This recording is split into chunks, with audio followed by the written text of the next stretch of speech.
Good morning class 11th। आज हम पढ़ेंगे हिस्ट्री चैप्टर 2। उसका नाम है मेसोपोटामिया, लेखन कला और शहरी जीवन। Mesopotamia, writing and city life. तो जो ये हम आगे पढ़ेंगे, इसमें दिए हुए एक लैंगडन के अनुसार कुछ डेफिनेशन दी हुई है। आदिम मनुष्य में सुमेरियावासी सर्वाधिक प्रतिभा संपन्न सभ्य तथा सभ्यता के जन्मदाता थे। जो आदिम मनुष्य थे उसमें सबसे प्रतिभा संपन्न कौन थे? सुमेरियावासी। ये बहुत ही, और इन्हीं को हम सभ्य तथा सभ्यता के जन्मदाता मानते हैं। गत अध्याय में हमने मानव की पृथ्वी पर अवतरण से लेकर मानव के विकास आदि का अध्ययन किया था। जो पिछला चैप्टर था उसमें हमने पृथ्वी पर मानव के जन्म से लेकर उसके विकास का अध्ययन यानी कि उसको पढ़ा था। तो उसके आगे जब हमने आखिरी में जब नवपाषाण युग के दौरान मानव ने खेती बाड़ी आरंभ की और अपनी आवश्यकताओं की पूर्ति के लिए पहले की अपेक्षा अधिक कुशल और परिष्कृत औजार बनाने लगा। वो नवपाषाण काल में वो खेती बाड़ी भी सीख गया, औजार बनाना भी सीख गया और उसका उपयोग करना भी सीख गया, और वो एकदम अच्छे से जीवन व्यतीत करने लगा। जब नवपाषाण युग के दौरान प्रगति पथ पर महत्वपूर्ण कदम बढ़ाया। जो नवपाषाण युग था उसमें जो मानव था उसने अच्छी प्रगति की थी। पिछले हजारों वर्ष के संचित ज्ञान, अनुभव तथा नए आविष्कारों के कारण मानव ने प्रगति के एक नए चरण अर्थात सभ्यता के चरण में प्रवेश किया। उसके बाद जब उसने इन सब चीज़ों पर विकास किया तो फिर उसने सभ्यता के चरण में प्रवेश किया। विश्व में प्रारंभिक सभ्यताओं का उदय, जो सभ्यताएं हुई हैं विश्व में, जो सबसे पहली सभ्यता उसका उदय नदी घाटियों में हुआ है। नदी घाटियाँ यानी कि जो मतलब नदियों के बीच, जो नदियाँ घाटियाँ होती हैं उनके बीच में, क्योंकि वही एक ऐसी स्थिति जगह होती है जहाँ पर सभी मतलब वहाँ पर जो विकास होता है वो अनुकूल होता है। वहाँ की जो मिट्टी होती है उपजाऊ होती है, जिस पर हम आसानी से जिस पर वो आसानी से खेती कर सकते थे। खेती बाड़ी के लिए आवश्यक पानी भी उपलब्ध था वहाँ पर। अब इस अध्याय में हम नदी घाटी के किनारे विकसित मेसोपोटामिया सभ्यता का अध्ययन करेंगे, जहाँ से शहरी जीवन की शुरुआत हुई। जो एक मेसोपोटामिया सभ्यता है वहाँ से ही शहरी जीवन की शुरुआत हुई है। आज हम इसको पढ़ेंगे, किसको? मेसोपोटामिया सभ्यता को। तो आगे हम पढ़ेंगे फारस की खाड़ी के उत्तर में स्थित आधुनिक इराक को प्राचीन काल में मेसोपोटामिया के नाम से जाना जाता था। जो मेसोपोटामिया नाम है वो यूनानी भाषा के शब्द मेसोस अर्थात मध्य और पोटेमोस अर्थात नदी से मिलकर बना हुआ है। इस प्रकार यूनानी भाषा में मेसोपोटामिया का शब्द का अर्थ हुआ दो नदियों के मध्य का क्षेत्र। तो जो ये दो नदियों के नाम भी हैं, इनका नाम है दजला और फरात। अतः जो भूभाग दजला और फरात नदियों के बीच में स्थित है उसे ही मेसोपोटामिया कहते हैं। जो मतलब वो दजला और फरात नदी के बीच में है उसी को हम, जो क्षेत्र स्थित है उसको हम मेसोपोटामिया कहते हैं। जो मेसोपोटामिया की जो सभ्यता है वो विश्व की प्राचीन सभ्यताओं में से एक है, सबसे पुरानी सभ्यताओं में से ये एक है। विश्व में शहरी जीवन की शुरुआत मेसोपोटामिया से ही हुई थी। प्राचीन काल में मेसोपोटामिया अपनी संपन्नता, लेखन कला व शहरी जीवन, साहित्य, गणित व खगोल विद्या के लिए जाना जाता था। दक्षिण में मेसोपोटामिया में 5000 ईस्वी पूर्व से बस्तियों का विकास होने लगा था। कितने? 5000 वर्ष ईसा पूर्वी बस्तियों का विकास होने लगा था। कालांतर में इन बस्तियों में से कुछ ने प्राचीन शहरों का रूप ले लिया। इस क्षेत्र के शहरीकृत दक्षिणी भाग को, जो दक्षिणी भाग है शहरीकृत, उसको हम सुमेर और अक्कद का कहा जाता है। सुमेर और अक्कद। और 2000 ईस्वी पूर्व के पश्चात जब बेबीलोन यहाँ का एक महत्वपूर्ण शहर बन गया तब इस क्षेत्र को बेबीलोनिया कहा जाने लगा। जब इसमें एक बेबीलोन वो बन गया तो उसको हम बेबीलोनिया के नाम से जानने लगे। जब असीरियाइयों ने लगभग 1100 ईस्वी पूर्व में उत्तर में अपना राज्य स्थापित कर लिया तब उस क्षेत्र को हमने असीरिया कहा जाने लग गया। इस प्रकार इराक की दजला और फरात नदियों के मध्य के क्षेत्र में भी विभिन्न सभ्यताओं जैसे कि सुमेरिया, बेबीलोनिया और असीरिया सभ्यता का विकास हुआ था। कहाँ पर? दजला और फरात नदियों के मध्य में। इन सभ्यताओं को सम्मिलित रूप से मेसोपोटामिया की सभ्यता के नाम से ही जाना जाता है। इन सभ्यताओं के संबंध में कहा जाता है कि सुमेरिया की सभ्यता ने मेसोपोटामिया की सभ्यता को जन्म दिया है। जो सुमेरिया की सभ्यता है उसने मेसोपोटामिया की सभ्यता को जन्म दिया है, और जो बेबीलोनिया है ने उसे चरम पर पहुंचाया है, और असीरिया ने उसे ग्रहण किया है। आगे हम पढ़ेंगे सभ्यता की खोज, डिस्कवरी ऑफ द सिविलाइजेशन। जो मेसोपोटामिया के लोगों को 18वीं शताब्दी तक अपने प्राचीन गौरव का कोई ज्ञान नहीं था। उनको मतलब अपने जो उनका प्राचीन गौरव था उसके बारे में उन्हें कोई भी ज्ञान नहीं था, यानी कि पहले के बारे में। जब 19वीं शताब्दी के प्रारंभ में सर लियोनार्ड वुली ने इराक के प्राचीन नगर उर में उत्खनन कार्य करवाया। जो मतलब जो मेसोपोटामिया के लोग थे उनको जो उनकी प्राचीन सभ्यता थी उसके बारे में कुछ भी, उनके पुरातत्व कुछ भी ऐसा मतलब मालूम नहीं था। पर जब 19वीं शताब्दी के प्रारंभ में शुरुआत में सर लियोनार्ड वुली ने इराक के प्राचीन नगर उर में उत्खनन कार्य करवाया, यानी कि खुदाई करवाई। इस उत्खनन में अनेक मिट्टियों की तख्तियां, शाही कब्रें, भवन तथा अन्य कलात्मक वस्तुओं के अवशेष प्राप्त हुए। इस स्थान के उत्खनन से प्रोत्साहित होकर मतलब वो खुश हो गए, इतना सब कुछ मिला तो फिर जो पुरातत्वविद थे, उत्खनन करवाने वाले वैज्ञानिक, उन्होंने अन्य स्थलों पर भी उत्खनन करवाया। तो जिसके फलस्वरूप हमको बाबुल, निनवे, निशपुर, उरुक, मारी और लगाश आदि नगरों में भी अवशेष प्राप्त हुए। इसके बाद फिर 1850 ईस्वी में एक अंग्रेज पुरातत्वविद रॉलिसन ने इराक के बिहुस्तुन नामक नगर में के समीप एक ऊंचे पहाड़ पर एक शिलालेख खोज निकाला, जिसे प्राचीन इराक सम्राट डेरियस द्वारा लिखवाया गया था। यह शिलालेख फारसी तथा बेबीलोनियन भाषा में लिखा हुआ था। इस लेख को पढ़कर रॉलिसन ने इस प्राचीन सभ्यता का रहस्य खोल दिया, यानी कि हमको प्राचीन सभ्यता का रहस्य पता चल गया। तत्पश्चात दूसरा शिलालेख 1901 ईस्वी में इराक के प्राचीन नगर मूसा से प्राप्त हुआ। यह शिलालेख काले रंग के पत्थर पर लिखा हुआ था और उस पर बेबीलोनियन भाषा में एक कानून संहिता लिखी हुई थी। इस प्राचीन लेखों से मेसोपोटामिया की प्राचीन सभ्यता का ज्ञान हमें हो गया। आगे हम पढ़ेंगे मेसोपोटामिया की सभ्यता का उल्लेख बाइबल के प्रथम भाग ओल्ड टेस्टामेंट में भी देखने को मिलता है। उदाहरण के लिए हम देख लेंगे ओल्ड टेस्टामेंट की बुक ऑफ जेनेसिस में सिमार अर्थात सुमेर के विषय में कहा गया है। वहाँ ईंटों से बने शहर हैं। यूरोप के विद्वान इस भूमि को इस प्रकार ने एक प्रकार से अपने पूर्वजों की भूमि मानते हैं। जो यूरोप के विद्वान लोग हैं वो इसको अपने पूर्वजों की भूमि मानते हैं। जब इस क्षेत्र में पुरातत्विक खोज की शुरुआत हुई तो ओल्ड टेस्टामेंट के शाब्दिक सत्य को सिद्ध करने का प्रयास किया गया। वर्ष 1873 ईस्वी में एक ब्रिटिश समाचार पत्र ने ब्रिटिश म्यूजियम द्वारा शुरू किए गए खोज अभियान का खर्च उठाया, जिसके अंतर्गत मेसोपोटामिया ने एक ऐसी पट्टिका की खोज की जानी थी जिस पर बाइबल में वर्णित जलप्लावन की कहानी लिखी हुई थी। बाइबल के अनुसार यह जलप्लावन पृथ्वी पर संपूर्ण जीवन को नष्ट करने वाला था, लेकिन परमपिता ने जलप्लावन के बाद भी पृथ्वी पर जीवन को सुरक्षित रखने के लिए नोआ नाम के एक व्यक्ति का चुनाव किया। नोआ ने एक बहुत बड़ा जहाज बनाया और उसमें सभी जीव जंतुओं का एक एक जोड़ा रख लिया। जब जलप्लावन हुआ तो शेष सब कुछ नष्ट हो गया, लेकिन जहाज में रखे समस्त जोड़े सुरक्षित बच गए। जो मतलब उन्होंने जीव जंतुओं के और सबके जो जोड़े रखे थे वो सब सुरक्षित बच गए। इसी प्रकार की एक कहानी मेसोपोटामिया की परंपरागत साहित्य में भी पाई जाती है। इस कहानी के मुख्य पात्र को ज्यूसुद या उत्नापिस्टिम कहा जाता है। 1960 ईस्वी के दशक तक यह कहा जाता है कि ओल्ड टेस्टामेंट की कहानियाँ शाब्दिक दृष्टि से सत्य नहीं है, यानी कि वे सही नहीं है। लेकिन ये जो इतिहासकाल में हुए महत्वपूर्ण परिवर्तनों को, अतीत को अपने तरीके से अभिव्यक्त करती हैं। कालांतर में पुरातत्व तकनीकें परिष्कृत और उन्नत होती गईं, जिससे बाइबल की कहानियों की शाब्दिक सच्चाई को प्रमाणित करने का कार्य नेपथ्य में चला गया।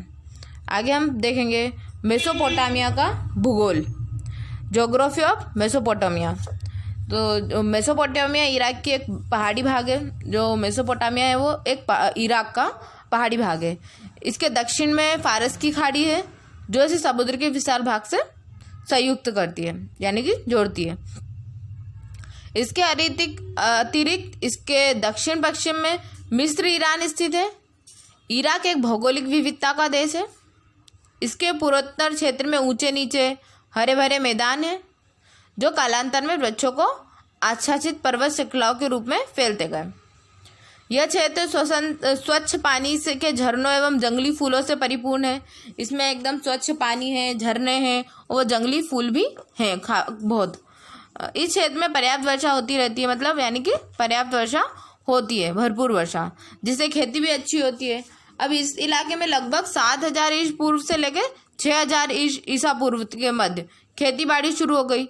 उत्तरी भाग में ऊंची भूमि है, जो उत्तरी भाग है वहाँ पर ऊंची भूमि है, जहाँ पर स्टेपी घास के मैदान है, जिससे कि पशुपालन में काफ़ी मतलब सुविधा होती है। यहाँ पर पशुपालन भी अच्छे से होता है, काफ़ी उपयुक्त है। यहाँ के जो लोग हैं वो आजीविका के लिए पशुपालन खेती की तुलना में अधिक अच्छा साधन है। वो खेती बाड़ी से ज़्यादा अच्छा पशुपालन करना सही समझते हैं, क्योंकि वो वहाँ पर स्टेपी घास के मैदान है। इस कारण से पूर्वी भाग में जो दलदा नदी की सहायक नदियाँ हैं, जो कि इराक के पहाड़ी क्षेत्रों में आवागमन के लिए परिवहन का अच्छा साधन है, उसमें और दलदा नदी की जो सहायक नदियाँ हैं वो ईरान के पहाड़ी क्षेत्रों में मतलब आने जाने के लिए परिवहन का एक अच्छा साधन हो गई हैं। दक्षिणी भाग में रेगिस्तान है। इसी क्षेत्र में सबसे पहले नगरों और लेखन प्रणाली का उद्भव हुआ। फरात नदी इस क्षेत्र में प्रवेश करने के बाद कई धाराओं में बंटकर बहती है। प्राचीन काल में ये धाराएं नहरों के रूप में सिंचाई के लिए प्रयोग में आती गई, सिंचाई के लिए प्रयोग में आने लग गई। यहाँ पर गेहूँ, जौ, मटर, मसूर आदि की खेती की जाने लगी। दक्षिणी मेसोपोटामिया की खेती आवश्यक वर्षा की कमी के बावजूद भी बहुत अच्छी उपज देती है, यानी कि बहुत अच्छी खेती वहाँ पर होती है। इस क्षेत्र में खेती के अतिरिक्त पशुपालन का भी काम किया जाता है। पशुपालन से प्रचुर मात्रा में मांस, दूध और ऊन आदि वस्तुएं सुलभ थी, यानी कि प्राप्त हो जाती थी। इसके अतिरिक्त इस क्षेत्र की नदियों में मछलियों की भी प्रचुरता थी और खजूर के फलों की भी उपज खूब थी। इससे स्पष्ट होता है कि इस क्षेत्र में प्राकृतिक उर्वरता तथा खाद्य उत्पादन की उच्च स्तर थे। लेकिन यह मानना गलत होगा कि मेसोपोटामिया में शहरों का विकास केवल इसी ग्रामीण समृद्धि के कारण हुआ है। शहरों के विकास के लिए अन्य अनेक कारकों का भी योगदान रहा है, जिसके विषय में आगे हम इस अध्याय में पढ़ेंगे। आगे हम पढ़ेंगे शहरीकरण के लिए आवश्यक कारक, कि जो मेसोपोटामिया में शहरीकरण जो हुआ है वो किन किन कारणों से हुआ है, ये हम आगे पढ़ेंगे। Factors required for urbanisation. कांस्यकालीन सभ्यताओं के दौरान शहरीकरण का सूत्रपात हुआ। इससे अनेक शहरों का विकास हुआ। मेसोपोटामिया के प्राचीनतम नगरों का उद्भव कांस्य युग अर्थात 3000 ईसा पूर्व में शुरू हो गया। इस शहरीकरण के उद्भव में किन कारकों की भूमिका रही जिससे शहरों या कस्बों का विकास हुआ, ये जानना आवश्यक है। पहला है उच्च उत्पादक खेती, यानी कि खेती का विस्तार हुआ तो शहर का भी विकास हुआ। बहुत सारे लोग एक साथ रहने लग गए। आगे हम देखते हैं इसमें क्या है। उच्च उत्पादक खेती। शहरीकरण की प्रक्रिया एक दीर्घकालीन जटिल प्रक्रिया है। जो मतलब शहरीकरण हुआ है ये बहुत ही एक दीर्घकालीन और जटिल प्रक्रिया है। जब भी अगर हमें जैसे कैसे शहरीकरण हुआ है, धीरे धीरे विकास हुआ, फिर शहरीकरण होता है। प्राकृतिक उर्वरता तथा खाद्य उत्पादन के उच्च स्तर ही शहरीकरण के कारक थे। यदि हम इतिहास के क्रमिक विकास पर दृष्टि डालें तो देखेंगे कि समाज में श्रम विभाजन तथा विशेषीकरण की प्रक्रियाएं उसी समय अस्तित्व में आना प्रारंभ हुई होगी जब गांव के लोगों ने खाद्य पदार्थ का उत्पादन प्राकृतिक उर्वरता के कारण अपनी आवश्यकताओं से अधिक करना प्रारंभ कर दिया। जब उन्होंने अपनी जो उनकी आवश्यकता थी उससे अधिक यदि उन्होंने वो उत्पादन किया है तो वो उसको बेचेंगे भी और लोगों को भी देंगे। लोगों को काम, जब इतना उपज करेंगे तो लोगों को काम भी मिलेगा, जिससे शहरीकरण में विकास होगा। प्रारंभ में तो सभी लोग कृषि कार्य में लगे होंगे, लेकिन अतिरिक्त प्राकृतिक उर्वरता के कारण कुछ लोग अन्य कार्यों में भी लगे होंगे। जब काफ़ी हद तक खेती होने लगी तो फिर लोगों ने दूसरे काम भी किए होंगे। इस प्रकार शहरीकरण की दिशा में पहला कदम प्राकृतिक उर्वरता तथा खाद्य उत्पादक का उच्च स्तर ही होगा। दूसरा पॉइंट है हमारा उद्योगों का विकास। जब खेती का विकास हुआ है तो उद्योगों का भी विकास हुआ होगा।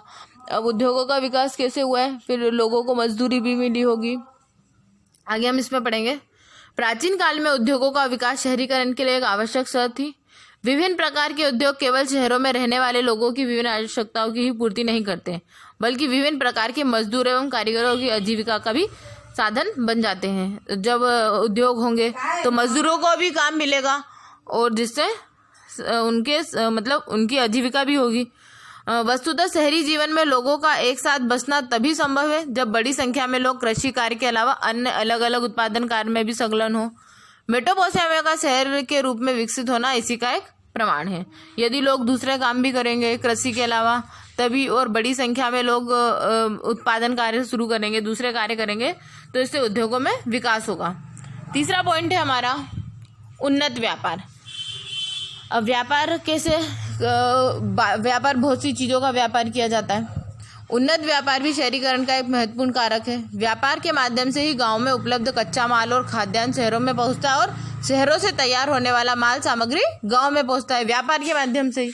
यदि मेसोपोटामिया खाद्य संसाधन बहुतायत में उपलब्ध थे, लेकिन यहाँ पर खनिज संसाधन जैसे कि धातु और पत्थर का अभाव था, तो जो दक्षिण मेसोपोटामिया में औजार, मोहरे, आभूषण और पात्र आदि बनाने के लिए कोई धातु उपलब्ध नहीं थी। इसके अतिरिक्त गाड़ियों के पहिए और नाव आदि बनाने के लिए अच्छी लकड़ी भी नहीं थी, उसका भी अभाव था। तो ये सारी वस्तुएं व्यापार द्वारा ही प्राप्त हो सकती थी।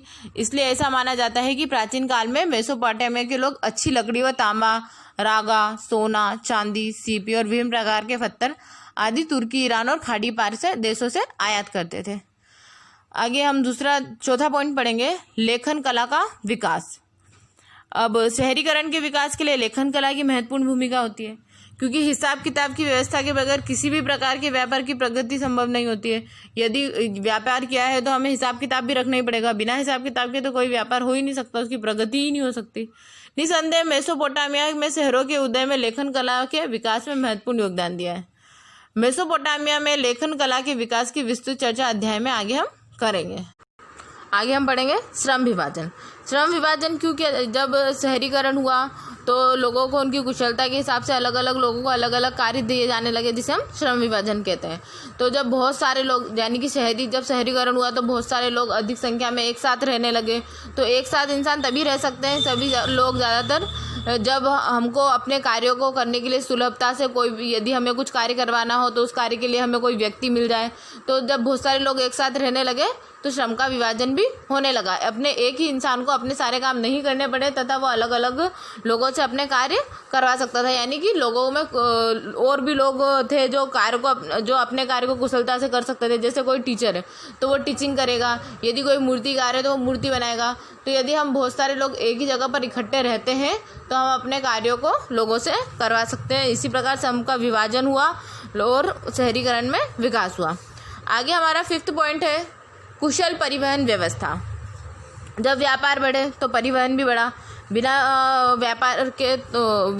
परिवहन के तो व्यापार अच्छे से हो भी नहीं सकता। कुशल परिवहन व्यवस्था शहरी विकास के लिए आवश्यक है। प्रारंभिक काल में सामान ढोने वाले पशुओं को पीठ पर लादकर अथवा बैलगाड़ियों को भरकर कृषि उत्पादकों का अन्य सामान को ले जाना एक जटिल कार्य था, क्योंकि इन माध्यमों से परिवहन में समय अधिक लगता था और खर्चा भी अधिक होता था। इसके लिए अपेक्षाकृत कांस्यकालीन सभ्यताओं में जल परिवहन माल के आवागमन का एक सस्ता और सुरक्षित साधन था। यानी कि उन्होंने जल परिवहन को अपना लिया। कौन सी सभ्यताओं ने? कांस्यकालीन सभ्यताओं ने, जिससे आवागमन में वो जो सस्ते भी थे और सुरक्षित भी थे। खाद्यान्न एवं अन्य सामान नावों में भरकर जल मार्ग से भेजा जाता था। सामान से भरी नाव नदी की धारा और वायु वेग के साथ चलती थी, जिसमें कोई अतिरिक्त व्यय भी नहीं होता था। प्राचीन मेसोपोटामिया की नहरें तथा प्राकृतिक जलधाराएं छोटी बड़ी बस्तियों के बीच सामान के परिवहन का अच्छा साधन थी। उन दिनों मेसोपोटामिया की फरात नदी व्यापार के लिए विश्व मार्ग का कार्य करती थी। यही कारण था कि कुशल परिवहन व्यवस्था मेसोपोटामिया के प्रारंभिक शहरीकरण के विकास का महत्वपूर्ण कारक सिद्ध हो गई। यानी कि जो कुशल परिवहन था वो सबसे पहला जो विश्व व्यापार, वो विश्व मार्ग का कार्य करती थी। कौन सी? फरात नदी व्यापार के लिए विश्व मार्ग का कार्य करती थी आगे, और वो एकदम कुशल परिवहन के रूप में सिद्ध हुई। आगे हम मेसोपोटामिया में लेखन कला का विकास अगली कक्षा में पढ़ेंगे। धन्यवाद।